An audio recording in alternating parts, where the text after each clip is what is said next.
I pledge allegiance to the flag of the United States of America and to the republic for which it stands, one nation under God, indivisible, with liberty and justice for all.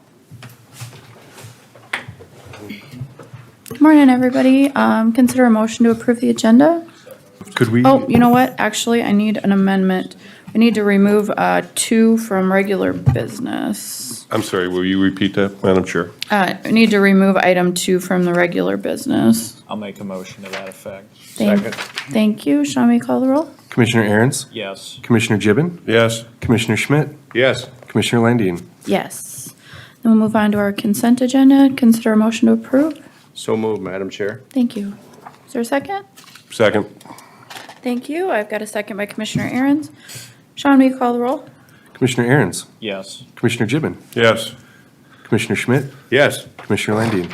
Yes. We'll move on to our opportunity for public comment. If there's anyone in the audience that wants to come up and address the board, please do so at this time. Just first state your name and address. I'm Linda Montgomery from Fairview, South Dakota. I'm here again to talk about the CVRs that have not been released. In court 2 weeks ago, the judge did say that those CVRs are indeed public record, and there's been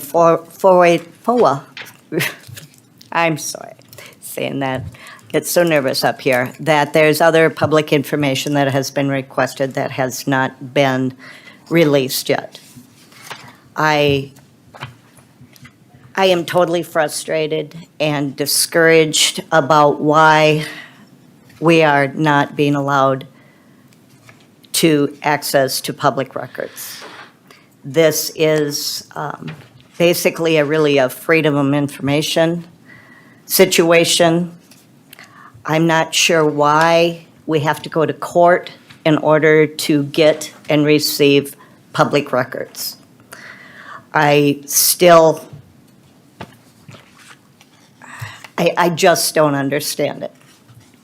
I never believed that there was anything really going on.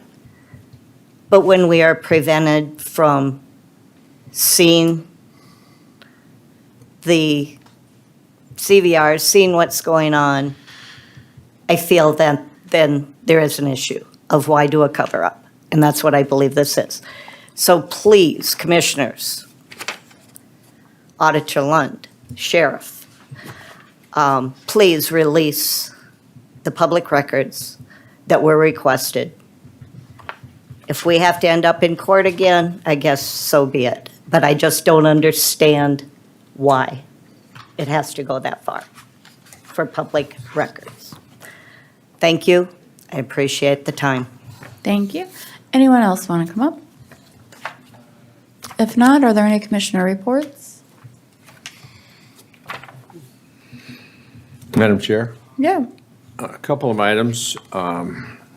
Last, when Sherry was at Thursday, we had a meeting at the, in a kind of a condominium concept, it's called the Co-op in Sioux Falls, in which our auditor and myself talked to the constituents about our budget and about the pending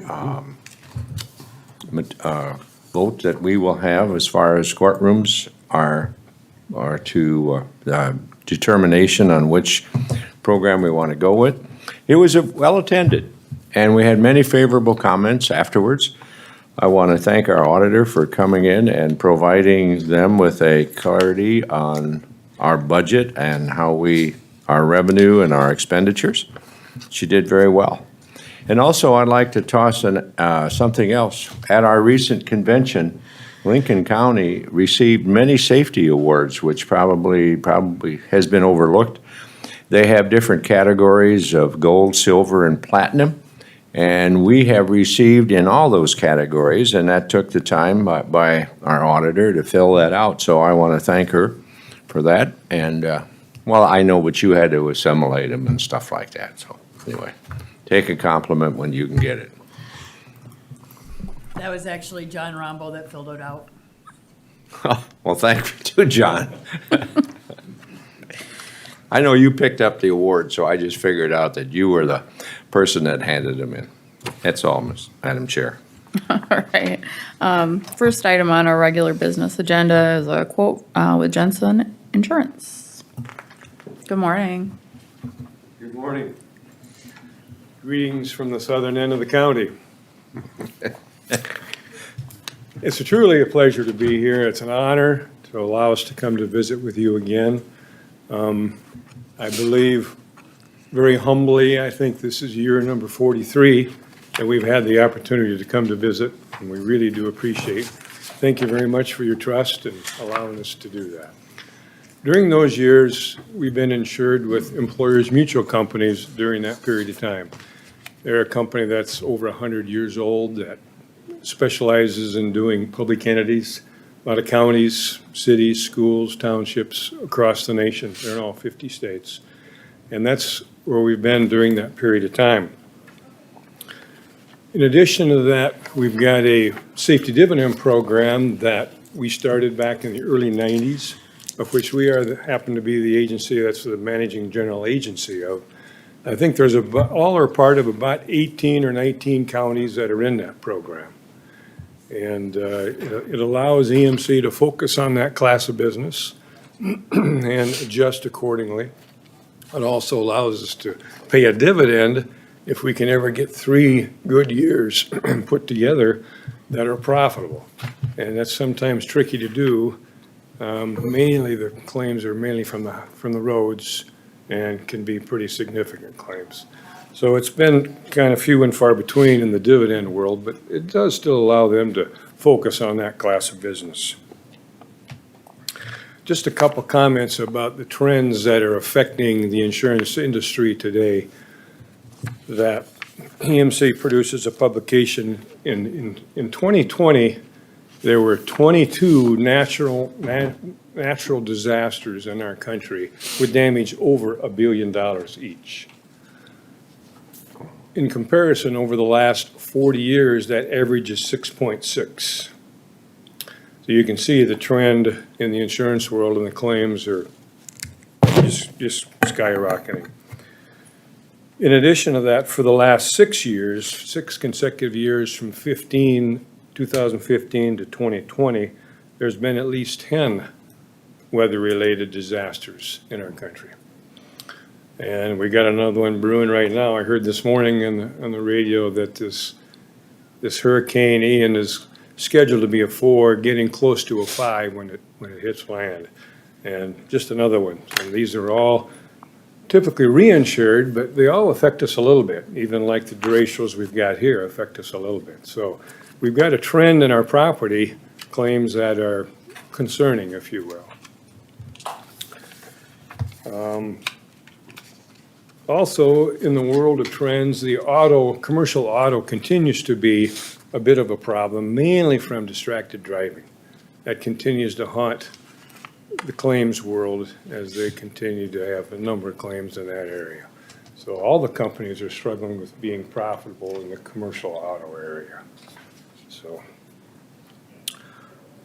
our county typically is one of the better ones. Our loss ratio is usually quite low.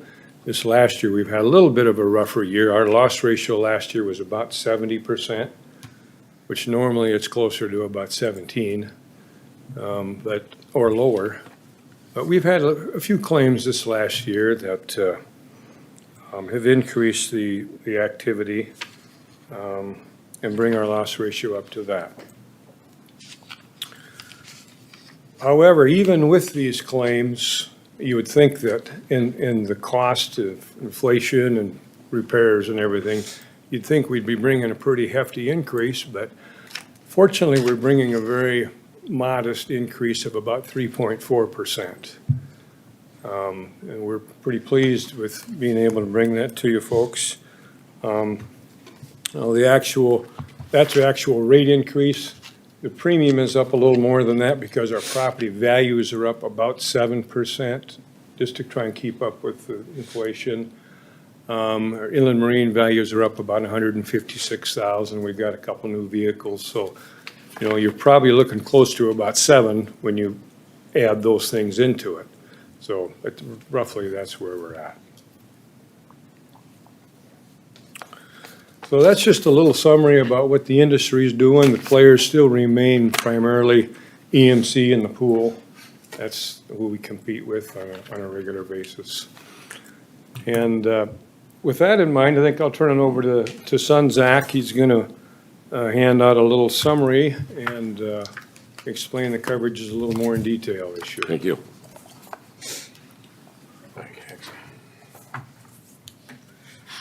Thank you.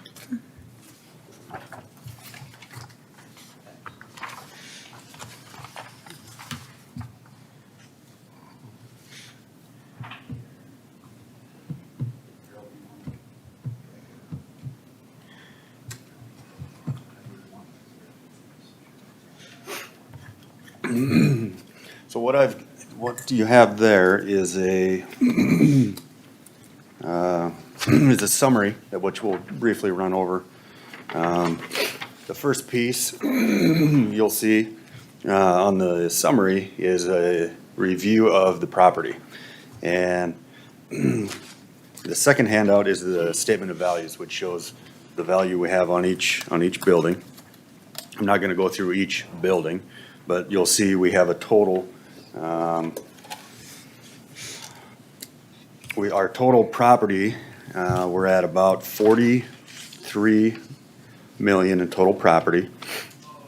The courthouse building here is broken out on its own at 26 million, with the courthouse personal property there at 3.2 million.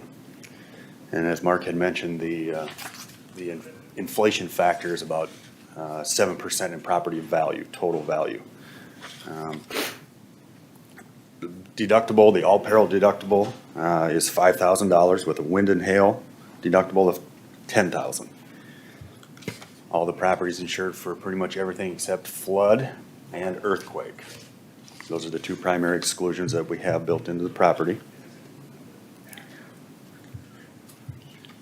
We've got equipment and systems breakdown, which is it's an endorsement that gives us power failure, odd power surges that would cause damage to the building or personal property, in addition to electric or lightning.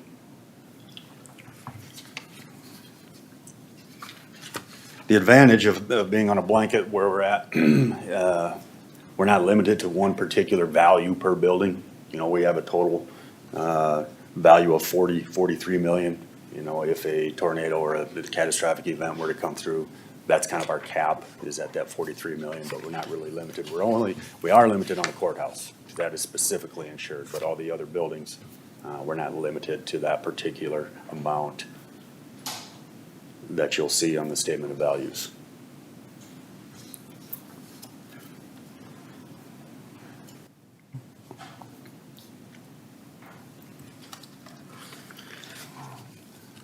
The next piece that we'll jump into is the inland marine, which is all the contractors' equipment. As Mark has mentioned, we're up about 156,000 just by added equipment throughout the year. We're at a total of about 3.2 million. The sheriff's equipment in the vehicles, we're at about 408,000. Radio towers and the antennas about 86,000. That does carry a $2,500 deductible across the board. We've also got rented equipment of 460,000 as well. And as we get into some of the details, we'll, with the departments, we will have them review the vehicles, the list of equipment and so forth. So I didn't hand that out with all the details. You know, this is where we pick up coverage for the drone, the physical damage for the drone, not the liability that's coming up yet, but we've got a couple drones there as well.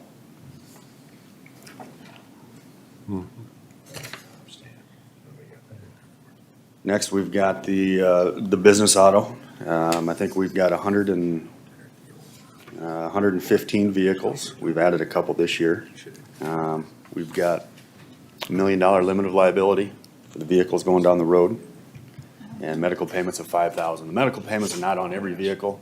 Those that may transport passengers is where we do have medical payments. There's some additional coverages built in to the auto, some smaller items, windshield repair, glass repair that waive the deductible, it's zero deductible in a situation like that. Some towing allowed for private passenger vehicles, even the larger vehicles, $100 for the private passenger, $500 for the larger vehicles. We've also got hired and non-owned auto liability.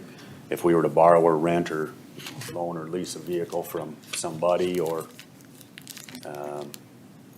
a rental place, I guess we do have, wherever it would come from, we do have liability that would extend there.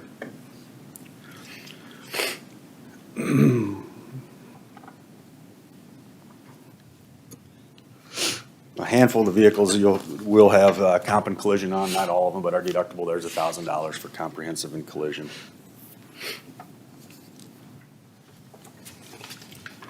Moving on to the general liability there. The general operations for the county, we have $1 million limit per occurrence, $2 million for the aggregate limit, which provides bodily injury, property damage, as well as medical payments there of $10,000.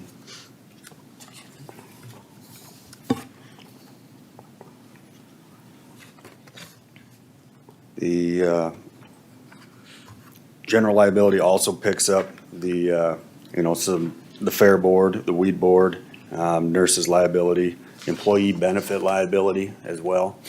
Benefits for any of the employees, whether it be 401k, health insurance, the benefits that the county does provide. If an error were to be made, the liability is there for instances like that, as well as employment practices liability, the hiring and firing that is done. It's kind of outside of the D&O or E&O or linebacker, but the employment practices liability also falls under that portion.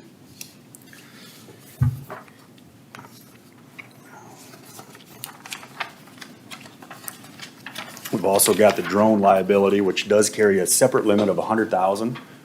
That's all we are able to get. The drone is $100,000 of liability and $2,500 deductible. We've also got liability of $2 million, some premises liability extended out to the airport. Employee benefit liability, I kind of touched on that. That does date back to 1999. Anything that were to arise from now going back to 1999. Along with the another line of liability is the E&O or the linebacker, as EMC calls it. He has $1 million limit of liability for the decisions that are made by the board and so forth. And $10,000 deductible does come into play in a situation where we get into something like that. That retro date dates back to 1988. It's a pretty broad insuring agreement that EMC offers under that linebacker. The law enforcement liability, wrongful defamation of character, false arrests, anything along those lines also falls under that linebacker. Personal injury, moonlighting, things along that line. That $10,000, so we do have a $10,000 deductible, and I think it's been there for quite some time. There are some options to change deductibles. If we wanted to, a $5,000 deductible, to lower that would bump up about $700. There are a couple other deductible options. If one wanted to look at those options, you'd spend a few $100 here and there to change the deductible. But EMC kind of sets those where they kind of in that sweet spot. Crime, we've got some crime for monies and securities that would be on premises and off premises. We've got $10,000 on premises and off premises, as well as a blanket employee theft. We've got $25,000 for employee And as you'll see, the different positions there will have different amounts, Sherry and Becky and so forth, with the specific bonds.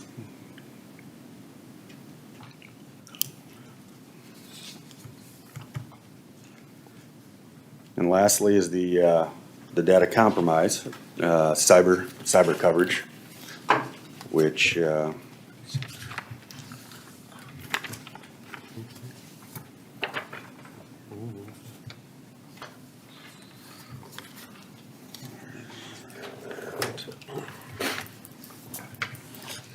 Jake is typically the guy I work with on the, here we go. Jake is who I typically work with on the cyber. He has kind of advised, I guess, us with these limits here. But data compromise there's a $100,000 limit for data compromise. Cyber attack, there's a $250,000 limit there. We did use this here about probably 3 years ago in this situation. And so it does work, and Jake worked through the specialists to forensic scientists and so forth. So I would probably reach out to Jake to see if he wanted to make any changes on it, but that's kind of the summary of the cyber. And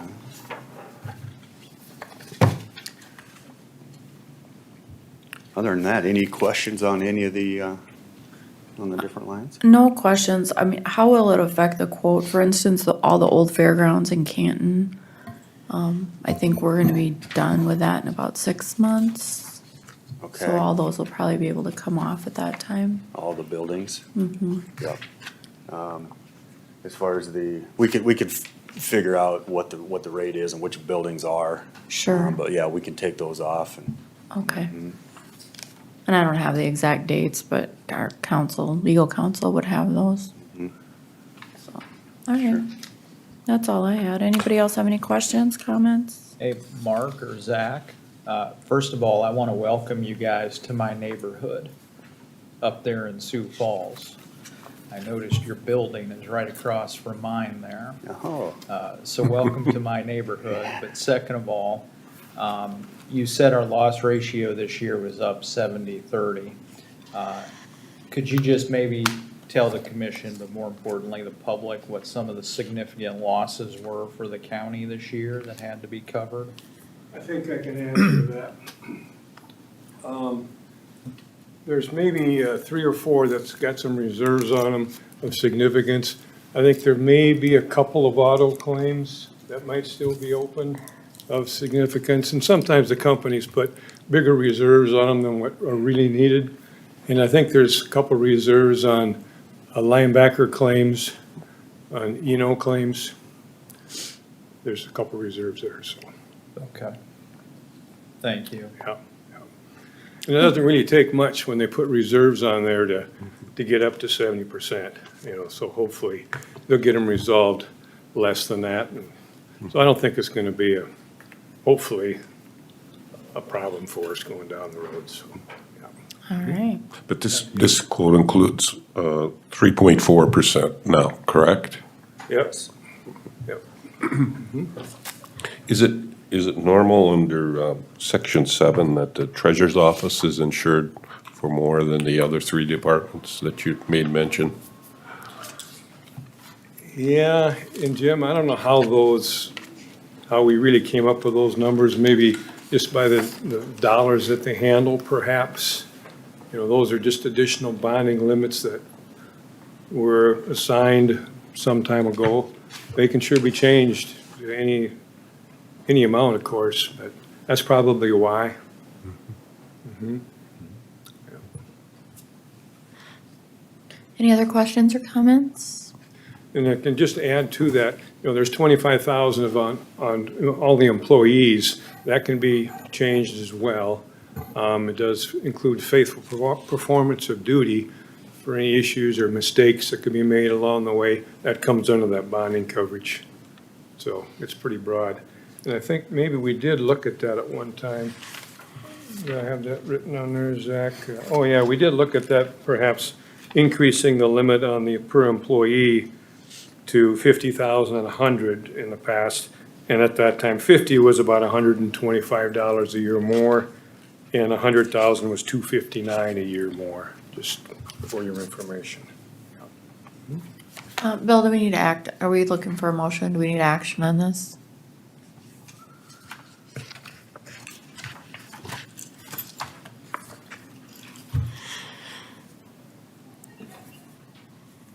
I don't have anything in the share drive, so, No, it just says renewed quote urgence and insurance. okay. Zero quote. So we did put it down as for action, and we'll have to put on for the next. All right, thank you. All right, thanks, gentlemen. Thank you for your business. Thank you. Thank you. guys. Thank you, guys. All right, we'll move on to our second reading and public hearing. Item 3 on our agenda. The second reading and public hearing for an ordinance of Lincoln County, South Dakota, rezoning a portion approximately 2.4 acres of the property legally described as Tract 3, Poppinga's Addition, Southwest Quarter, Section 28, Township 99 North, Right 51 West, Perry Township, from the A1 Agricultural District to the C Commercial District, and amending the official zoning map of Lincoln County.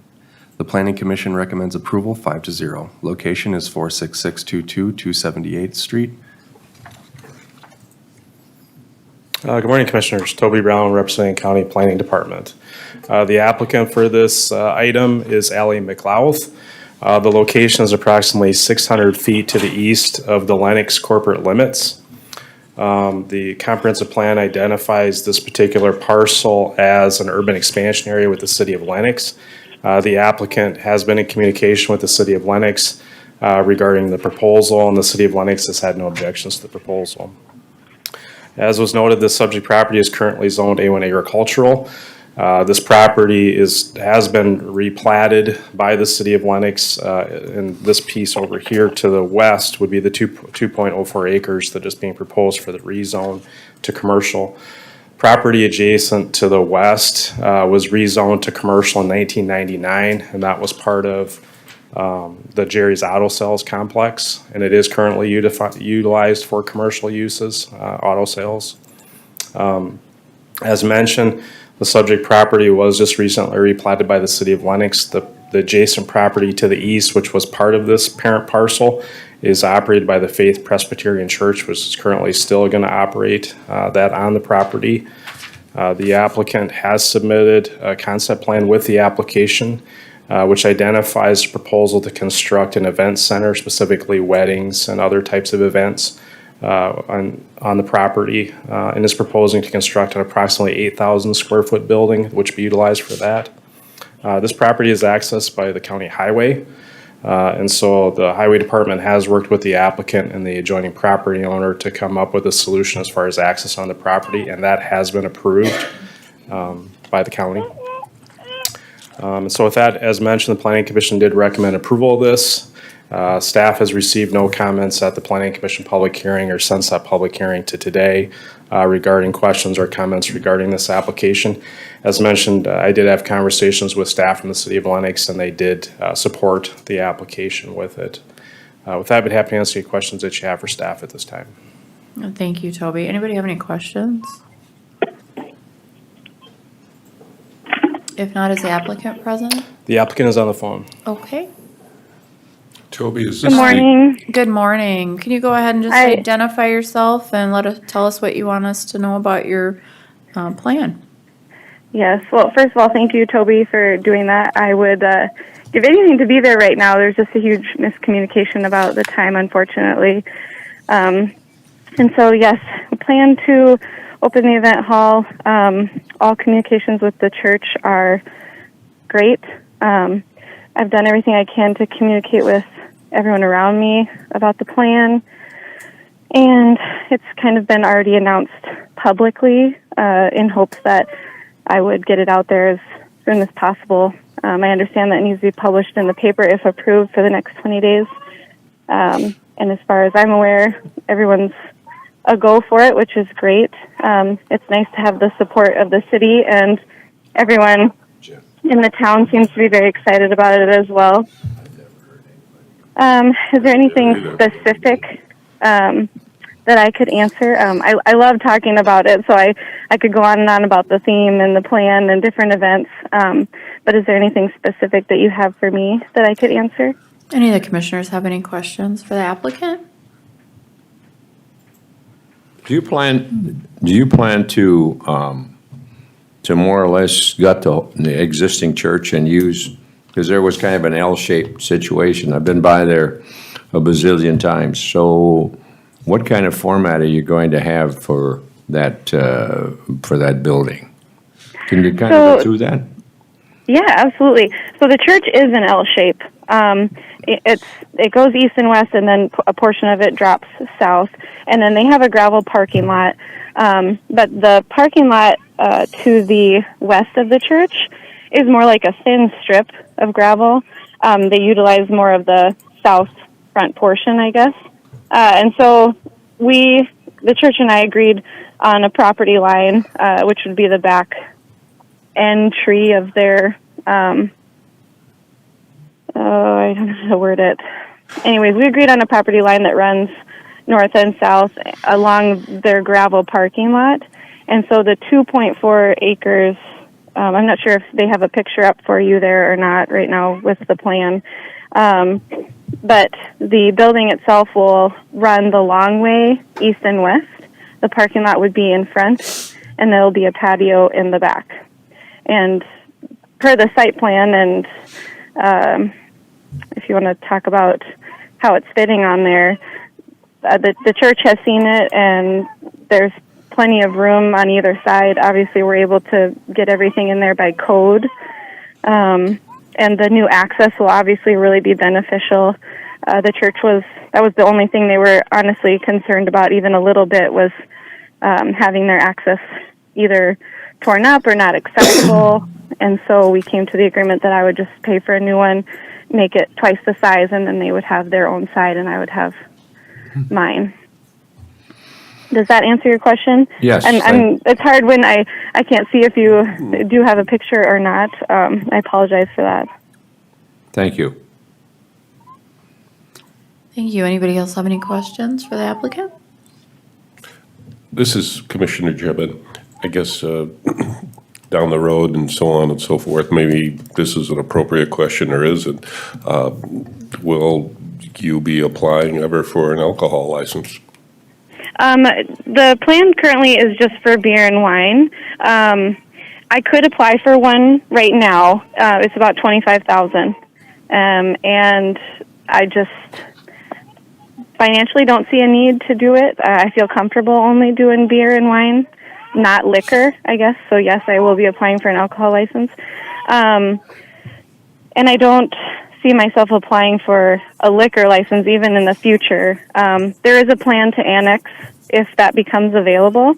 And at that point, then as far as Nate, the administrator in Lennox, and I have discussed, any liquor license that would be available would be auctioned off. And I'm sure it would go for quite a bit of money. So that's my plan so far, is just to do beer and wine. Have you visited with your neighbors and obviously the church about this? Yep. And the neighbors, even directly across the road, the Topping does. I've had a conversation with him on the phone. He understands what it'll be. And obviously when you say wedding, that's the first thing they ask, or they assume, obviously, that there's going to be alcohol. And the church obviously brought that up as well. And we came to an agreement, and not necessarily even on paper, that I wouldn't be doing any events Sunday morning, which I'm happy not to do that as well. We go to church anyways. And they were worried that maybe litter would be increased. I know that on our latest in Lennox page, when I was discussing with the city, the people that live in Lennox, I guess, one of their concerns as well was litter. Like, would people be throwing beer cans or wine or whatever, increasing the litter along the highway or even in the church parking lot? And so we discussed that and things that we could do if it ends up being a problem. I don't foresee it being an issue. We have trash cans, obviously, outside. I have a fence on both sides of the property. The patio area where people would even be gathering would be outside in the back, not close to the property line. I don't see it being an issue. And the person that did bring it up specifically, this was a Facebook conversation, had made some suggestions. Maybe you could get people together to clean up the highway or keep it neater if it became an issue. But like I said, I don't really see that being a problem. This is Commissioner Schmidt. I have a farm on that road, and I wouldn't worry about that because there's, even without any activity, there's enough litter in the roadway that people just throw out there, so I don't think that's a Someone else concern. had said that to me as well, but I was trying to make sure to address anyone's concerns, and like I said, that was pretty much the only one that had got brought up, so I did my best to work through it with that specific person. Come here. We pick up cans all the time. Okay. Thank you. Are there any other opponents or proponents for this rezone request? If not, I'd consider a motion. Move to approve. I'll second it. Thank you. Any further discussion? Can I say thank you, and I appreciate your time, and I apologize again for not being there. Sean, will you call the roll, please? Commissioner Aaron's, Yes. Commissioner Gibbon, Yes. Commissioner Poppins. Yes. Commissioner Schmidt, Yes. Commissioner Landine. Yes. So the rezone was passed, so good luck with that, and wish you the Thank best you. of luck. Thank you so much. Enjoy the rest of your meeting. Thank you. Great, we'll move on to Thank item you. 4.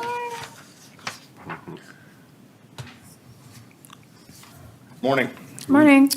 Looking to approve, execute the contract with BX Civil for the Lake Alvin structure. So moved. Second. Thank you. Any discussion? If not, Sean, will you call the roll? Commissioner Aaron's, Yes. Commissioner Gibbon, Yes. Commissioner Poppins. Yes. Commissioner Schmidt, Yes. Commissioner Landine. Yes. Next item here we have is to approve and execute the resolution removing the Helder Bridge structure that we had a South Dakota grant to remove. Get that off the NBI. So moved, Madam Chair. Thank you. Is there a second? Second. Thank you. Any discussion? If not, Sean, go ahead. Commissioner Aaron's, Yes. Commissioner Gibbon, Yes. Commissioner Poppins, Yes. Commissioner Schmidt, Yes. Commissioner Landine. Yes. Next item is approve and authorize chair to execute agreements for preliminary engineering. We got 2 structures on 125 and 2 structures on 139. Okay, we've heard the request. Any Move for questions? approval. Oh, all right. Second. Thank you. Any discussion? Sean? Commissioner Aaron's, Yes. Commissioner Gibbon, Yes. Commissioner Poppins. Yes. Commissioner Schmidt, Yes. Commissioner Landine. Yes. Then Sherry, on item 7, you want us to reschedule our meeting from the 8th to the 11th due to the general? Correct. Okay, can I get a motion on that, please? Second. Thank you. Sean, may you call the roll? Commissioner Aaron's, I've got some discussion on that. Are the members aware that that's Veterans Day? Good point. That is a good point. We normally closed on the 11th, then, aren't we then, Sherry? Yes. Yep. But it's actually the 10th, because it'd be the Thursday. We usually do it the Thursday after. It must have been a key in error. So it'd be November 10th, Thursday. I would amend my motion. To have the meeting on the 10th, correct? Yep. Okay. Thanks for the catch. Is there a second on the motion to amend? I'll second it. All right. Thanks for pointing out that out, Commissioner Aaron's. Can you go ahead and call the roll, Sean? Commissioner Aaron's, Yes. Commissioner Gibbon, Yes. Commissioner Poppins, Yes. Commissioner Schmidt, Yes. Commissioner Landine. Yes. We need to set some meeting times and schedules for the courthouse public meetings. Sherry, is the best way to do that to find the locations and see what dates they have available?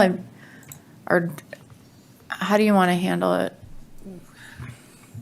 How do you want to, do we Well- want to go to the city meetings? Do we want to try to find a location to have it? if you tell me the dates, I can find a location. You know, it's kind of like what will work for you. If you want to be at a city meeting, then I will reach out to each city and get you on the agenda. Let me ask this question. If you put yourself on or ask city to be on their agenda, how does that provide the opportunity to answer the public's questions by basically inserting yourself into somebody else's meeting? It's like Canton coming here to our meeting and saying, hey, I want to turn your meeting into our question and answer session. So there's nothing wrong with going to the city of Canton, Lennox, Worthing during their city council meetings, but you can't, unless they allow it, you can't provide for any Q&A at the meetings. The way, and I do agree with what he's saying. So the way that the meetings are going to be set up, at least what we've requested and how I envision them being set up, is having these presentations with people there to answer questions, the boards spread out. So it wouldn't be something that was being broadcast or anything like that. It would, it's more informational, and so I don't know if putting it in the middle of some kind of a structured meeting makes sense. I mean, I could see doing it maybe before or after those meetings, if time allowed. The one, in Harrisburg, where I've seen it work well is in the entryway of the high school, what they use as a cafeteria, and it's a big open space. So we just want to make sure that we have room for all the boards that we have in the presentation. And so I don't know if it makes sense to bring some dates of availability back to us for. If you tell me the days you're available, it might be easier for me to find a location. Well, I think. Among the five of us, if we're having them in the evening, I don't have any availability problems in the evening.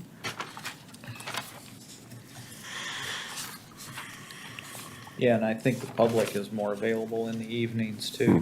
Now, whether the public chooses to attend or not, that's another issue, but All right. at least you make it easier. So where do we want to do them at? I know we've got the entry of the, I'll find out from the Harrisburg school where they would want it. Yeah, because they've done those meetings for the DOT. We did it project. with the redistricting. Yeah. Madam Chair, do these have to be an extension of our regular meetings that we have then on Tuesdays? Well, they're gonna be published, so we're all fine being there then, correct? So they don't necessarily have to be on a Tuesday, you're saying? Correct. So if we do Harrisburg, we do the high school. Where is a good place in Canton? The depot? The depot, we could even do it here at the courthouse. Well, the courthouse might be better because we could actually live stream it for people that aren't able to attend. Madam Chair, my question, I guess, is there a date that all of us can be at for that meeting? Some of the other ones, it wouldn't be unheard of that if one or two members couldn't attend a meeting. It doesn't prohibit the communication to the public, but I would like us to be together for one meeting that's here live streamed. I was wondering if the 18th of October, if that works for everybody. I'm just picking a date, it's the third Tuesday. That date's fine with me. What time? I think 7.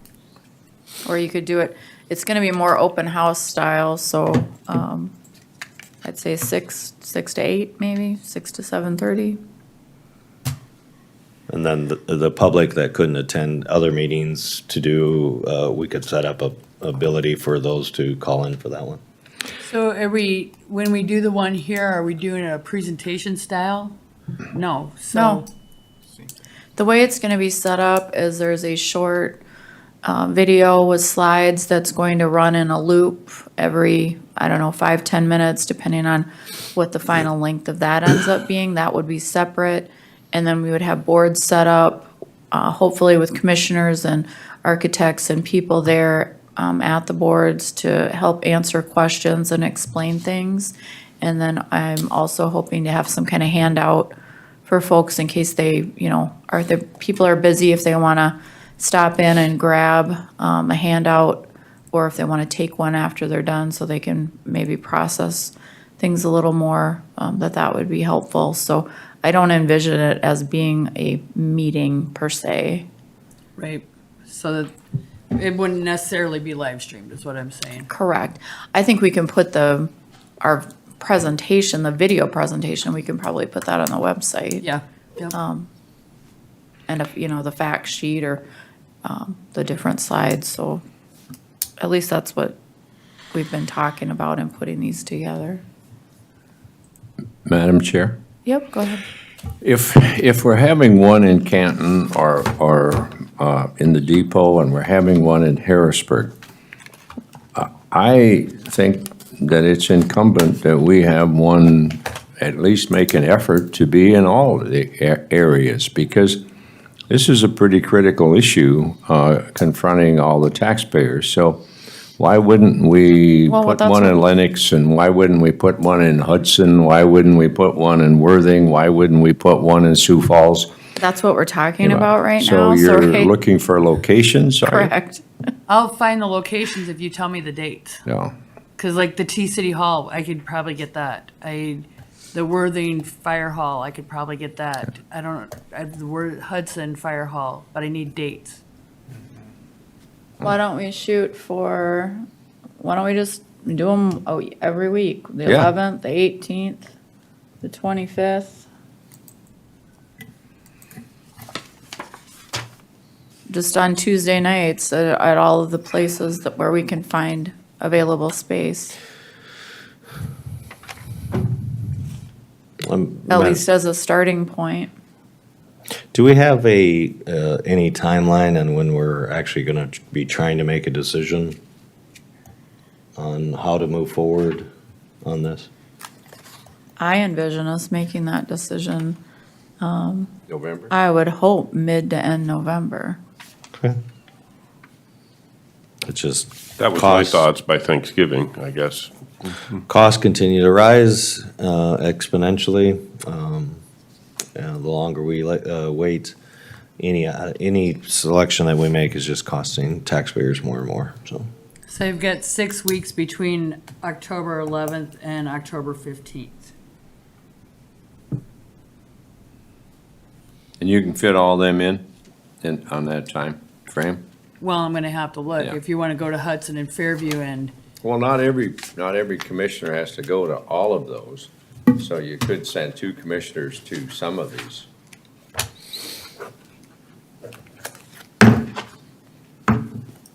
But you don't have the material, do you? We have a video presentation. We do have the material. Are we ever gonna see this thing, prior to, or? I've got it in a vault. No, it's just got done, so. Oh, this was done on the 19th? Oh, yeah. Yeah, it was done on the 19th, not to a level in which I would ever want the public to have to sit through.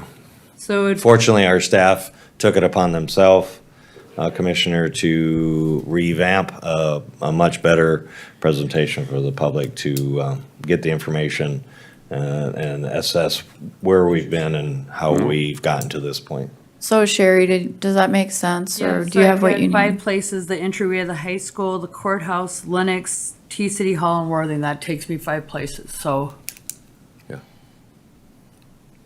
Why couldn't we use a school? And I don't know if there's somewhere in southern Sioux Falls, there's not. Might be able to. The MB, maybe, up by the church. They would maybe have room if they're available on that. You could do Harrisburg Elementary School, Journey Elementary. Like Yep. we did last time. Journey.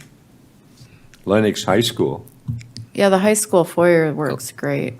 Lennox has I'm sure that would be available. All right. So that gives me my 6 places, but then we don't have Hudson and Fairview. So I don't know if somebody wants to, if I've got 6 weeks, 6 Tuesdays, I've got 6 places, and it doesn't include Hudson and Fairview. It does not. It does not. What do you think, Commissioner Gibbon? Well, we obviously should have something, I would think, in Hudson, just as important as, What do you think would be available to do something like that? Well, we could do it at the Hudson Fire Fire Hall, Hall. but if Fire you, Hall Okay. you there. want to do it on the Tuesday before Thanksgiving and make it 7 places? Yep. Yeah, Okay. we could do that.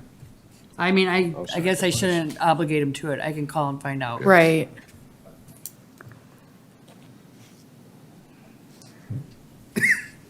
All right, are we good on that one, Sherry?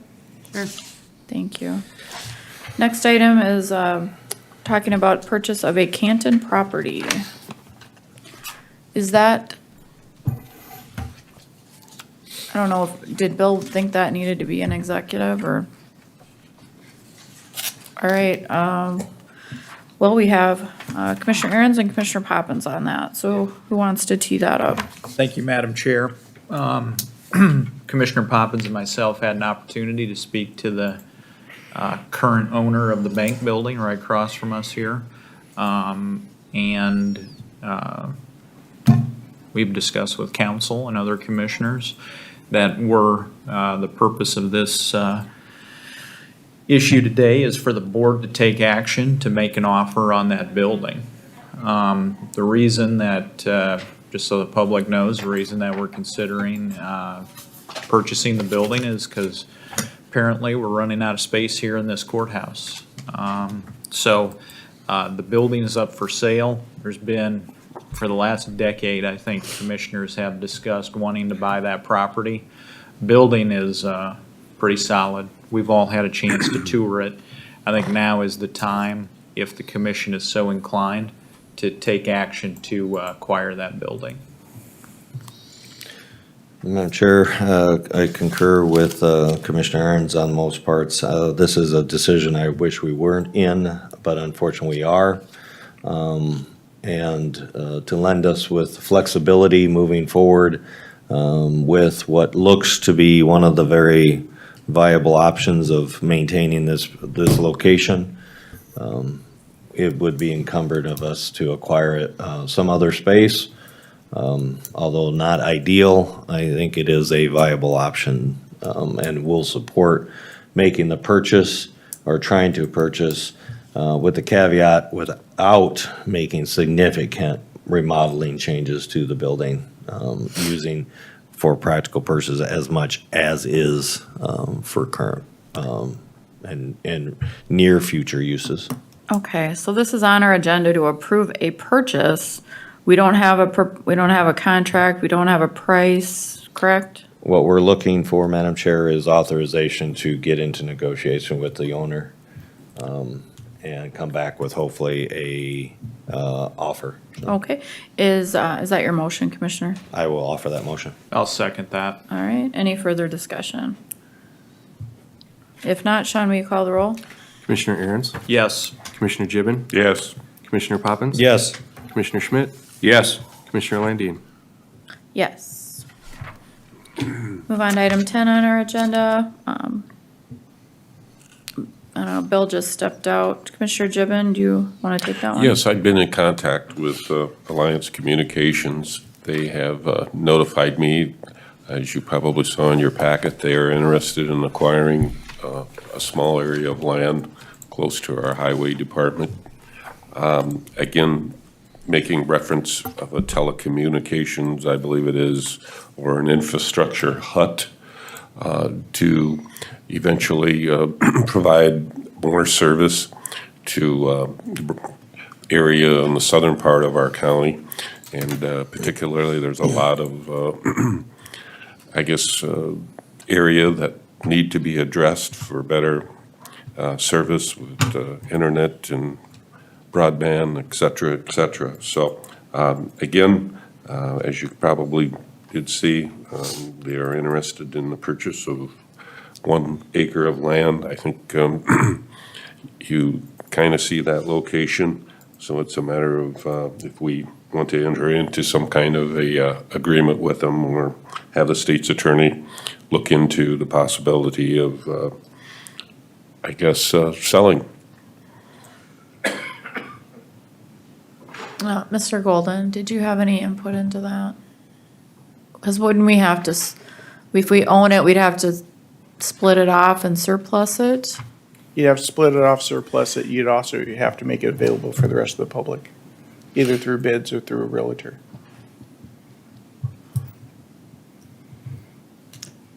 Thoughts, comments?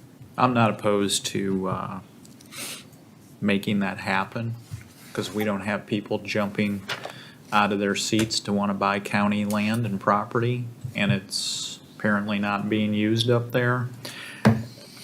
A few of the questions I have, though, I think would probably be answered by council during the negotiations, so I won't air those in public here. I just think, but the one issue we probably need to talk about in public is which 1 acre of land are we talking about here? Is it the one immediately adjacent to the highway shop, or is it further to the south towards the southernmost end, or, you know? So that's, I think, one of the issues that I've got is exactly which acre of land is this? Is there? So It's what, in the, I didn't, It's in the, file? yeah. would we Yes. do, Bill, right now as far as action, if any? I mean, if you want us to explore it, we'd have to go ahead and do a plat and break I out like- an acre and set it up. What would be the cost of It's not public. doing that? As far If- as replatting, I mean, ballpark, If we do a survey, right? it'd be the cost of the survey, probably 1,500 to 2,000, I think has been some of them. So we'd have to have it platted, surveyed. So Will we have need to have it rezoned? For their use, we'd probably have to have it rezoned. So we'd have to bring it back in front of the commission. Which I There- find a conflict if we're rezoning to sell a property to somebody. I'm not opposed to an endeavor like this, but I just inherently, there's just red flags on doing something like this. Especially if we're the governing body going to rezone a property that we're going to try to sell at a certain undetermined price at not a clear location. So I feel unfortunately there's too many hurdles that are pretty high to be transparent on a situation like this, so it'd be difficult for me to think that I should support something like this at this time. Madam Chair, I don't necessarily disagree with the sale of land, but are we opening a precedent here so that if 1 acre is desired to be sold, are we amenable to having other businesses come in that may find, for whatever purpose, a location to be desirable, or for storage purposes, for companies or things like that? I mean, is this something that we want to venture into? Just a question. Your question leads to one of my concerns is we could then start to look as a developer, which we're not, so. Again, Alliance, I have all support that they need to provide services. Unfortunately, there's just too many red flags for me to be, not to say that there's some cloudiness in trying to do something like this, so. These folks are these folks considered a public utility? I believe they are. They're a cable phone company, right? Is that what it is? I believe that's what they Is are, that what yes. they are? Internet phone. Internet Yeah. phones, cable, okay. Rural communication service provider. They're expanding their fiber optic network. And I think there's a big push, at the state level to want to increase fiber optic connectivity to rural areas. And when local governments are approached with that, I think that is a priority that should probably be considered, is what role does a local government play in trying to help out with that kind of state priority? Clearly, the public wants increased fiber optic connectivity, especially in rural areas. Here in South Dakota, that's very important, that folks out in farm country are able to get that. So from that point of view, I could support it. The only issue I have is trying to figure out which 1 acre parcel out of the number of acres we own there that it makes sense to give them, so that it doesn't encumber or I should just say, doesn't lower the value of the rest of the property. Now. Or the use. Yeah, exactly. So, I know that they put their little red square here on a chunk of land right next to the highway, or, excuse me, the gravel road that goes there. And, but is that the best 1 acre plot to give them if we're going to sell off those pieces of land? And also, what exactly is it they're building here? I mean, is this little building gonna look like one of those huts that we see right next to a cell phone tower? I mean, Excuse me, it says it's 12 foot by 20 foot and standard to many utility companies in the country. That's really all the information that they gave about what it's gonna look like. So it's not very big. Would a lease be possible? That was my question, Madam Chair, is if that's the only structure and not gonna be parking other things, I think it would be more appropriate that they look at trying to lease a piece of ground out there versus actually selling it. I know the goal was for them to try to put down about 150 miles worth of fiber optic, at least preliminary goal anyway. And if you are in Hudson, some of those areas, internet service is very difficult at times. I've experienced that myself, so I do believe there's a need.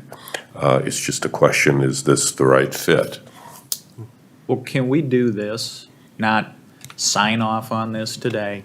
Could we just direct our state's attorney to have if a commissioner or two wants to join him, that's fine. Not gonna volunteer you, Commissioner Gibbon, but Yes. can we just, to get off the dime here, can we just say, hey, let's engage in some talks and discussions and kind of get some color in the lines here and figure out what's going on, and then maybe bring something back to us. Maybe it's a good fit for both parties, maybe it's not. I think that's a great idea as well, because, when I lived out on an acreage, internet was really hard to get, and when you could get it, it was really expensive. Madam Chair, could we also have them try to explain why this property was identified versus other private property that's in the area? Again, have no desire to step on somebody else's opportunity to sell a piece to them if that's what they're looking for, so. All right. I'd like to see that footprint, Jim, So we'll- that they talked about. Can I just get a motion to authorize our state's attorney's office to look into it? So further? moved, Madam Chair. Second, Thanks. Sean, will you call the roll? Commissioner Aaron's, yes. Commissioner Gibbon, Yes. Commissioner Poppins. Yes. Commissioner Schmidt, Yes. Commissioner Landine. Yes. We need a motion to go into executive session under SDCL 125-2 sub 1 and sub 4. So move, Thank you. Is there a second? Madam Chair. Yep. Sub 3 as well, I think. Okay. I'll just throw that in there. Okay, sure. I'll second the motion. All right. Commissioner Landine, when you come back from executive session, can we discuss number 10 again? Or, not 10, I'm sorry, the number 8 for scheduling? We sure can. I'm scheduled to be in court in Sioux Falls, so I'm gonna probably be stepping out here in a few minutes. So, The schools have volleyball on Tuesdays. That's right. okay, Just one thing to think We about. need The to other thing to vote. think about, pushing it into late We haven't November. We're going to cut into next year's construction season. We're not gonna, Sean, will you call the roll? sorry. Commissioner Aaron's, Yes. Commissioner Gibbon, Yes. Commissioner Poppins. Commissioner Schmidt, Yes. Commissioner Landine. Yes. Any discussion? Clerk, call a roll. Commissioner Gibbon, Yes. Commissioner Poppins, Yes. Commissioner Schmidt, Yes. Commissioner Aaron's. Yes. I'll entertain a motion to adjourn unless Oh. there's any other alibis. Chair, did we have different dates in mind for the meetings since Tuesday? I don't have different dates in mind. Do you have different dates in mind? Wednesdays typically don't work. Tuesdays don't work because of volleyball, we said. Right, With the schools? high schools are gonna have Schools, I volleyball, just- so if you No. wanted to set them up where there's 2 meetings a week, Tuesdays and Thursdays, we can probably do whatever we're gonna have the meetings. Is there any reason why we couldn't do a 5:30 meeting in one town and a 7:30 meeting in another town? And bunch us up a little bit? Is that not possible You as guys well? tell me whatever you wanna do and we'll Well, make it I'm happen. kind of, yeah, anybody? Well, what about, for the sake of making this real easy, we just shift this over from Tuesday nights to Thursday nights and stay on the same schedule? Then we are gonna have a meeting on Thanksgiving night? Well, if there's a holiday, we obviously won't work on the holiday. Okay. Except for the meeting here at the courthouse, you I- still want, that's still on the 18th? Madam Auditor, I think the message that Tiffany, Madam Chair, had shared was our evenings are open. Find us some times that will work. And the only 2 times that you're really looking at doing it at a school is when you're looking at the Harrisburg schools. Okay. Otherwise, we'd be doing it at like the 4-H center, fire halls, or city halls. So And the City Hall, Harrisburg, is, they have a meeting room, don't they, as well? The city hall? they No. use the school. They use a school They across the just street. use the school. The elementary school. So you could The still. Phoenix? You could, yeah. How big is the Phoenix? You could still do a meeting at the elementary school on a Tuesday night in Harrisburg. I'm good with that, So too. you're only competing with the event itself, not on the venue. Okay, so And then if if I- you use Journey Elementary, same thing. Okay, So so we could still stick with Tuesdays. We can leave it on Tuesdays, and then it will be at Harrisburg and Journey Elementary. I'll get this all lined up, and then I'll send you guys out the schedule, and we'll get it published. Okay. Everybody okay with that? I'll move to adjourn. Is there a second? Second. Clerk, call the roll. Commissioner Gibbon. Yes. Commissioner Poppins. Yes. Commissioner Schmidt. Yes. Commissioner Aaron's. Yes. We're adjourned. Thank you. Thank you.